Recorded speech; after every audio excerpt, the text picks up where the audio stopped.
Taong 2002 ako unang nagkatrabaho. Sa call center yon at graveyard yung oras ng shift. Sa Makati yung opisina namin at bago pa yung site nun. Yung layout ng opisina namin ay parang hugis donut na yung butas ng donut ay elevator lobby at main doors. Yung pinaka-opisina ay binubuo ng 2 mahahabang hallways at 2 maikling hallway. Dahil bago siya, kalahati pa lamang natatapos at yung kabila ay nire-renovate pa. Yung tapos na parte ay fully operational na production floor na may kasamang opisina ng mga managers at may pantry. Yung hindi pa tapos na parte ay may conference rooms, opisina ng nurse, storage at iba pa. Yung mga conference rooms ay konkreto pa ang sahig at may mga nakalaylay pang mga saksakan. Yung parte ng production floor ay maayos at maliwanag, samantalang yung hindi tapos na banda ay bahagya lamang na naiilawan. At kadalasan pa ay pinapatay ng mga guard ang ilaw sa side na yon dahil wala namang gumagamit.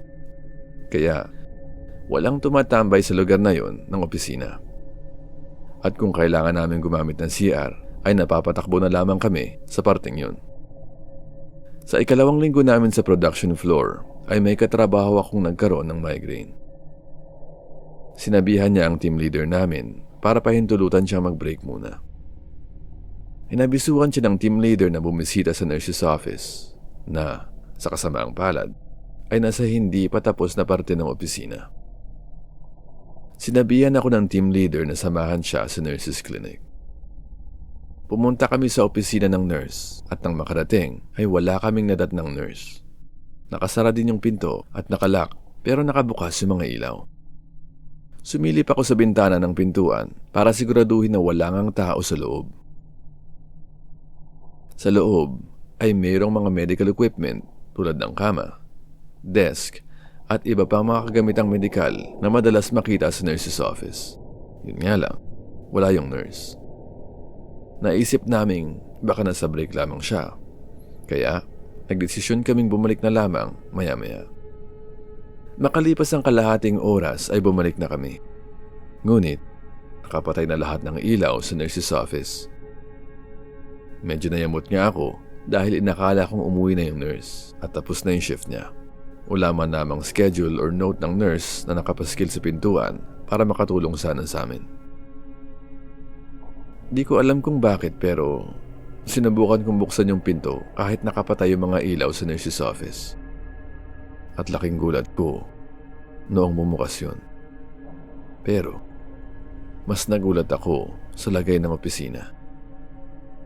Walang laman ng kwarto kundi maliit na bumbilyang nakakabit sa naka-expose na saksakan.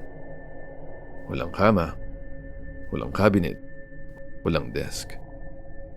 Para bang napaginipan lang namin yung nakita naming opisina ng nurse kanina. Makailang beses naming siniguro na ito yung opisina ng nurse. Chinek namin ang paulit-ulit yung mga sign at siniguro na ito talaga yung opisina ng nurse na pinuntahan namin kanina. Maya-maya ay may lumapit na guard na sa amin at tinanong kung anong ginagawa namin doon. Kinuwento namin sa kanya nangyari pero parang hindi siya naniwala. Habang nagpapaliwanag ay natigilan kaming lahat nang biglang lumamig ang kwarto. Nagtayuan ang mga balahibo ko sa totoo lang. Bumilis ang tibok ng puso at wala ni isa sa amin ang nakapagsalita. Halos 1 minuto din ang lumipas. May kung ano kaming hindi makita pero aming nararamdaman. Hindi nagtagal ay biglang umiyak ang kasama ko. Dahil doon, lumabas na kami. Kinandado ng guard yung pintuan ng opisina at sinabihan niya kami na bumalik na sabay namin.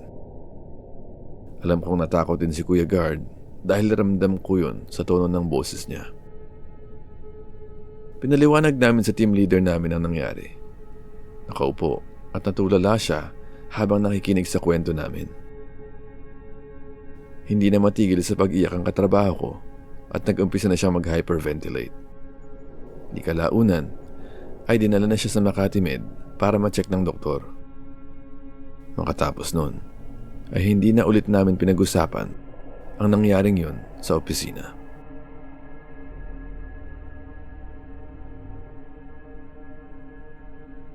Nangyari to noong nagtatrabaho pa ako sa Netherlands. Mga 10 taon na din ang nakakalipas. Nagtrabaho ako doon bilang security guard ng isang opisina.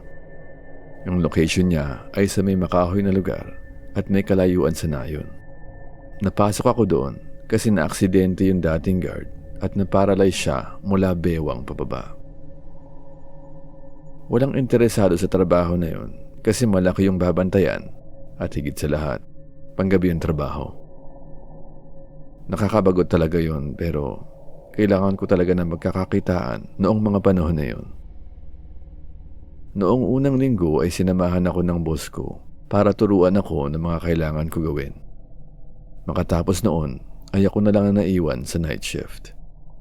9:00 ng gabi ang umpisa ng shift ko. Bago umalis yung kapalitan ko ay sinabihan niya ako na may mga tao pa daw sa loob ng building. Bago ako rumonda ay sinara ko yung gate sa paraang hindi siya mabubuksan mula sa labas. Pero pwede siyang buksan mula sa loob. Pagtapos noon ay umakyat na ako sa 15th floor. Nagtanong ako sa staff kung may ibang lugar pa ba silang pupuntahan sa building. Dahil kung wala, ay ilalak ko na yung ibang area ng opisina. Makatapos ng unang ronda, ay bumalik na ako sa may front desk. Mga 11:30 na ng gabi yun at pauwi na din yung huling staff na naiwan sa 15th floor. Nagbatian muna kami bago siya umalis at sinabi niyang wala ng tao sa loob. Pagkaalis niya ay bumalik ako sa 15th floor para i-check lahat ng mga kwarto at ilock yung mga pinto. Pagkabalik ko sa front desk ay inactivate ko na yung alarm na natitrigger kapag may nadedetect itong paggalaw sa iba't ibang palapag o kapag may nagbukas ng pintuan sa mga fire exit. Wala pang 5 minutong nakakalipas ay natrigger yung alarm sa 10th floor. May protocol sa ganitong sitwasyon. Una ay tatawag muna kami sa security company. Pagkatapos ay re-responde kami kung saan man na-trigger yung alarm. Tumawag nga ako at nagsabi na iimbestigahan ko yung pangyayari. Sinabihan ko din sila kapag hindi ko sila tinawagan makalipas ang ilang minuto ay tumawag na sila ng pulis. So, naghanda na ako at pumunta na nga ako sa 10th floor. Inikot ko ng ilang beses ang palapag pero kahit maliit na bakas ay wala akong nakita na kahit anong kahina-hinala. Tumawag ako uli sa security company para mag-report at sabihin na false alarm lang yon. Pagbaba ko sa front desk ay tumunog ulit ang alarm sa 10th floor. Tulad kanina, tumawag ako sa security company at dali-daling umakyat. Muli, wala akong nakita. Nag-report ako uli at bumalik sa front desk. Ngayon, maniwala man kayo o hindi, ay tumunog muli ang alarm. Mahigit 7 beses nangyari ng paulit-ulit ng pagtunog ng alarm at pag-akyat ko sa 10th floor. Umabot sa puntong nagalit na ang admin ng security company. Akala nila ay ginugood time ko sila at pinagbantaan niya akong irereklamo niya ako sa boss ko. Siyempre, ayoko masisante lalo't 1 linggo pa lang ako dito. Kaya noong tumunog yung alarm sa ika-8 beses ay hindi na ako tumawag sa security company at umakyat na lamang ako muli sa 10th floor. Isang malaking pagkakamali yun. Ang meron lang ako noon ay malaking flashlight. Wala akong baril o kahit anong magagamit para depensahan ang sarili ko. Inikot kong muli ang palapag at muli, wala akong nakita. Pero imbis na bumalik ako sa front desk agad, ay pinatay ko ang ilaw at alarm at nagkunwaring umalis na. Makalipas ang ilang sandali, ay may nadinig akong parang kaluskos. Dali-dali kong binuksan ang ilaw sa hallway at nagtanong kung sino ang nandun. Sinabi ko na alam kong andoon siya at magpakita na siya. Malaking pagkakamali ang ginawa kong yun. Dapat ay bumaba ako at tumawag sa security office dahil sobrang risky nung ginawa ko.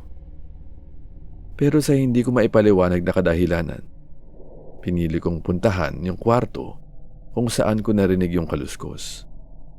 Muli akong sumigaw para palabasin kung sino o anuman yung nandoon. Pinuksan ko ang ilaw sa kwarto kung saan ko narinig yung kaluskos. At may nakita akong batang babae. Edad 13 lang siguro siya. Hinding-hindi ko makakalimutan ang itsura niya. Brown yung kulay ng buhok at nakasuot siya ng puting pajama. Nakasquat sa sahig at inuugoy ang sarili. Ang pinaka nakakabagabag sa lahat ay wala siyang emosyong pinapakita. Walang emosyon ng mukha, walang emosyon sa mga mata. Nakatitig lang siya sa akin. Inabot ko yung kamay niya at dinala ko siya sa front desk. Inalok ko siya ng maiinom pero wala siyang imik. Ang nagawa ko lamang ay tumawag sa aking bisor at ipaliwanag ang mga nangyari. Sinabihan niya akong wag aalis doon at papunta na siya. Hindi maganda ang pakiramdam ko sa batang babaeng yun. Ano ang ginagawa niya sa opisina? Malayo yun sa kabiasnan at walang bahay malapit doon. Bago pa makarating ang bisor ko, ay tumawag siya sa akin. Inabisuhan akong tawagan ng asylum na malapit sa opisina at magtanong kung may nawawala ba silang pasyente. Yun nga yung ginawa ko. Nagtanong ako kung may pasyente ba silang nawawala. At ang sagot nila, oo, meron. Sinalaysay nila sa akin yung itsura ng nawawalang pasyente. Laking gulat ko dahil tugmang-tugma ito sa batang babae na kasama ko. Inabisuhan nila ako na mag-ingat sa kanya at agad-agad silang magpapadala ng susundo sa bata. Buti na lang at walang masamang nangyari sa akin nung gabing yun. Makalipas ang 1 linggo ay sinabi sa akin ng aking bisor ang kwento noong batang babae. Sabi ng staff sa asylum ay pinatay ng batang yon ng kanyang mga magulang at nakababatang kapatid habang natutulog sila. 11 taong gulang pa lamang siya nang ginawa niya ang krimen na yun. Kahit sa loob ng asylum ay nagawa niyang manakit ng mga tao. May nasaksak siya ng lapis at may kinagat na siyang staff. Hanggang ngayon ay di ko pa din maintindihan kung paano siya nakapasok sa building. Tinignan namin lahat ng kamera pero wala kaming nakitang footage niya noong pumasok siya sa gusali.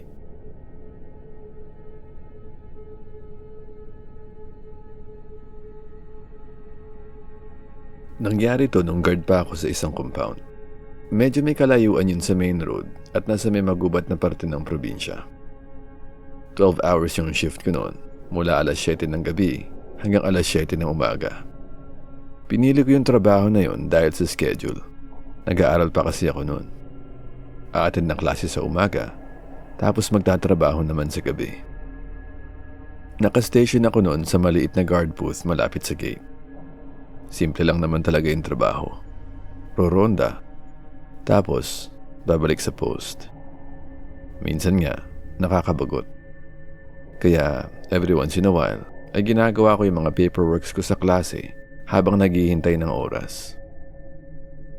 Alas 3 ng madaling araw nangyari yun. Nakakailang hakbang pa lang ako mula sa guard booth nang may narinig akong nakakatindig balahibong tawa. Mahina lang siya noong umpisa pero nakakatakot talaga. Noong palapit na ng palapit yung tawa, ay huminto na ako sa pagroronda at bumalik sa booth. Pagdating ko sa guard post ay bigla ding huminto yung tawa. Akala ko ay doon na nagtatapos yun. Ngunit makatapos ang ilang segundo ay may biglang sumigaw na para bang inaatake siya ng kung ano man. Biglang nag-trigger yung motion sensor light sa may gate at umaninag ang ilaw sa isang lalaki. Maayos naman ang kasuotan niya. Sa totoo nga, pwede siyang mapagkamalang staff nitong compound. Bumaba ako mula sa guard post at pumunta sa gate para kausapin siya. Tinanong ko kung anong ginagawa niya doon sa ganitong oras at kung kailangan ba niya ng tulong. Ang sabi niya, oo, kailangan ko ng tulong. May humahabol sa akin. Sinabi niya yun habang nakatitig sa akin at nakangiti. Tinanong ko kung kilala ba niya ang humahabol sa kanya at nagsuggest din ako na tumawag kami ng pulis. Sumagot siya ng medyo pasigaw na, "Wag tumawag ng pulis dahil nanonood sila." Tinanong ko kung sino at nasaan sila. Sumimangot yung lalaki at tumuro sa iba't ibang direksyon. Sa kahuyan, sa kalye, at sa iba pa. Pero wala na yatang mas nakakatakot pa noong sinabi niyang, "Meron din ngayon sa likod mo." Bumilis ang tibok ng puso ko at dahan-dahan akong lumingon. Pero wala naman akong nakita. Noong humarap ako uli sa kanya, ay sinabi niya sa akin na dapat ko siyang papasukin sa compound. Sinabi ko sa kanya na hindi pwede yon unless makakuha ako ng clearance mula sa management. Umatras yung lalaki at nagsalita siya ng pabulong. "Mag-ingat ka dahil pinagmamasdan nila tayo." Bigla siyang tumalikod at tumakbo palayo ng mabilis. Habang tumatakbo ay sumigaw siya ng, "Pinagmamasdan nila tayo." Wala pang isang minuto ay niradyohan ako ng dispatch namin. Sinabihan nila akong huwag lumabas sa guard booth at tumawag sa pulis kapag bumalik yung lalaki. Kalaunan ay nalaman kong may problema pala sa pag-iisip yung lalaking yun at may mga insidente na kung saan nakasakit siya ng ibang tao. Tuwing nakakakita na ako ng kakahuyan o gubat ay naaalala ko yung sinabi niya tungkol sa mga nagmamasid sa atin.